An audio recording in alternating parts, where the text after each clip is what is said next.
Hello again, Gary Stearman with another Prophecy in the News daily update. It's Tuesday, and it happens to be June the 29th. Where has the month of June gone? You know, soon it'll be July, and the July Prophecy in the News magazine will be coming out. And this one has a cover story, and the cover story is about the Gulf oil spill. It's entitled A Sea of Blood. Well, I wrote this article because some people are saying that this catastrophic oil spill reminded them of some of the biblical prophecies about the waters of the ocean turning to blood. And strangely enough, and we have the pictures here in the magazine, and you may have seen some of them, strangely enough, the color of that oil on the water is red. And it reminded a lot of people of the blood red waters that were that are basically a curse in the book of Revelation.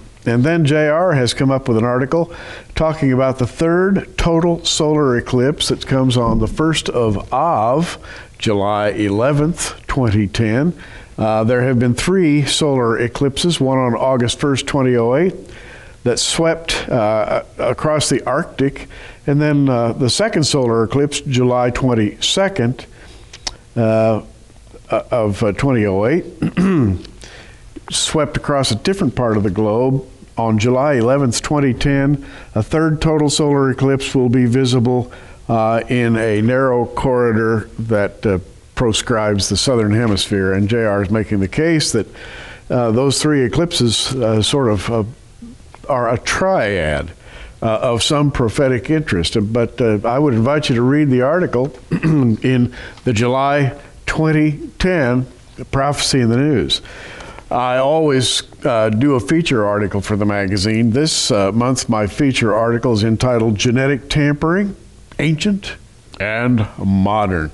And a gentleman by the name of Craig Ventor of the J. Craig Ventor Institute, called JCVI, has patented a new DNA living cell. In other words, they've injected DNA into a living cell and created the first computer-generated chromosomes.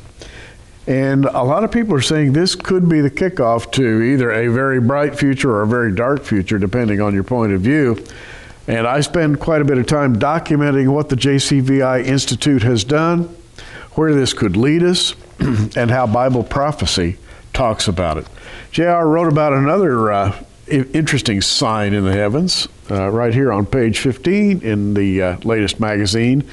He writes an article about Jupiter. Did you know that Jupiter has lost a ring?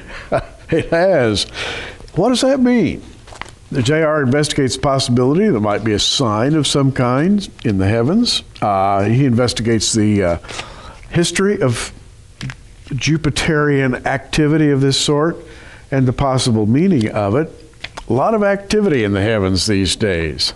A lot of activity in the Gulf. Another article JR has put in the magazine talks about how the pressure of the oil leak in the Gulf may be of almost volcanic proportions, may be unstoppable. And he quotes an expert in here, writes a well-documented article to that effect.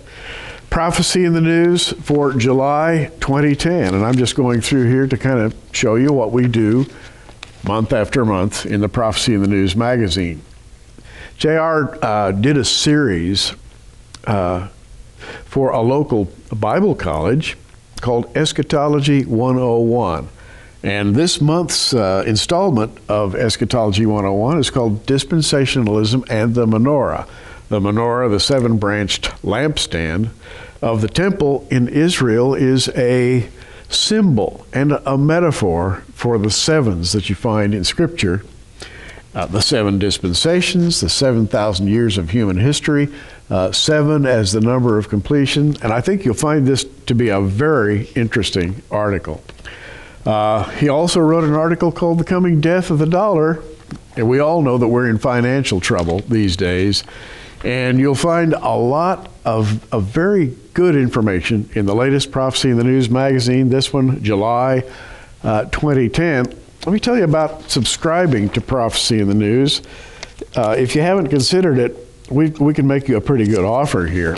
the Prophecy in the News magazine, a year subscription for $34.95. And by the way, this magazine is 48 pages in length, full color, lots of prophetic information, lots of news stories that you probably haven't seen. $34.95 a year with a free bonus. You can choose either 4 free books by J.R. Church, that's Guardians of the Grail, Hidden